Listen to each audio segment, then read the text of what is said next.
श्री गणेशाय नमः। शिव पुराण विद्येश्वर संहिता। पार्थिव लिंग के निर्माण की रीति तथा वेद मंत्रों द्वारा उसके पूजन की विस्तृत एवं संक्षिप्त विधि का वर्णन।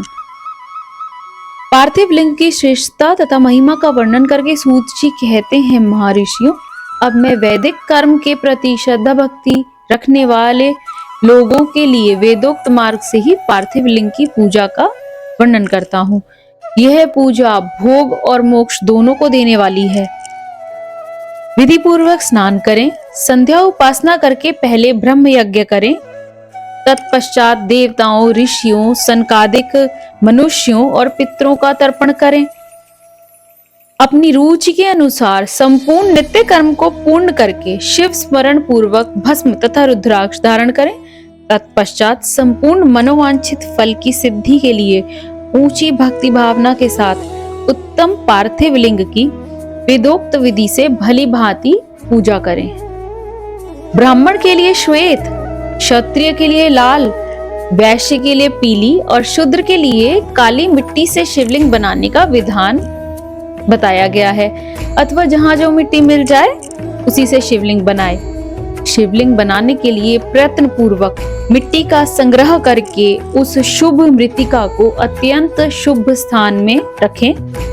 फिर उसकी शुद्धि करके जल से सान कर पिंडी बना लें और वेदोक्त मार्ग से धीरे धीरे पार्थिव लिंग की रचना करें। तत्पश्चात भोग और मोक्ष रूपी फल की प्राप्ति के लिए भक्ति पूर्वक उसका पूजन करें।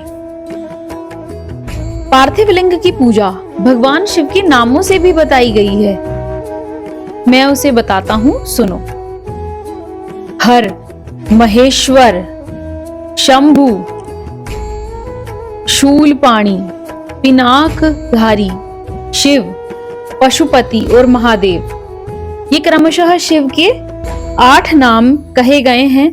इनमें से प्रथम नाम के द्वारा अर्थात ओम हराय नमः का उच्चारण करके पार्थिव लिंग बनाने के लिए मिट्टी लाएं। दूसरा नाम अर्थात ओम महेश्वराय नमः,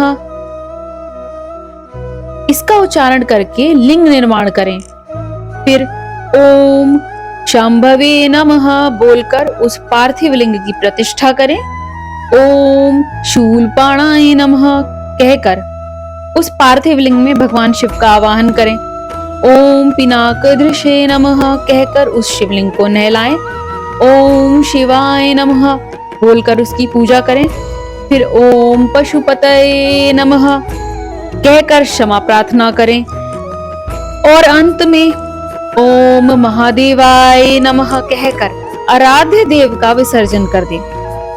प्रत्येक नाम के आदि में ओमकार और अंत में चतुर्थी विभक्ति के साथ नमः पद लगाकर बड़े आनंद और भक्ति भाव से पूजन संबंधी सारे कार्य करने चाहिए। फिर नीचे लिखे अनुसार ध्यान करें।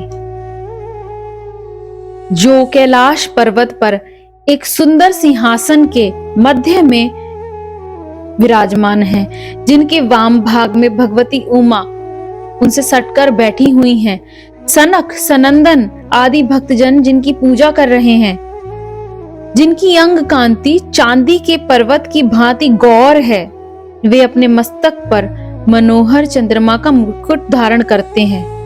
उनके 4 हाथों में क्रमशः परशु, मृग मृदा, वर एवं अभय मुद्रा सुशोभित है। वे सदा प्रसन्न रहते हैं, कमल के आसन पर बैठे हैं और देवता लोग चारों ओर खड़े होकर उनकी स्तुति कर रहे हैं।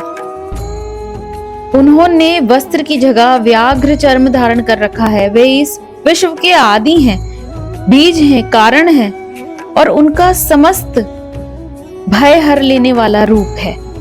उनके 5 मुख हैं और प्रत्येक मुखमंडल में 3-3 नेत्र हैं।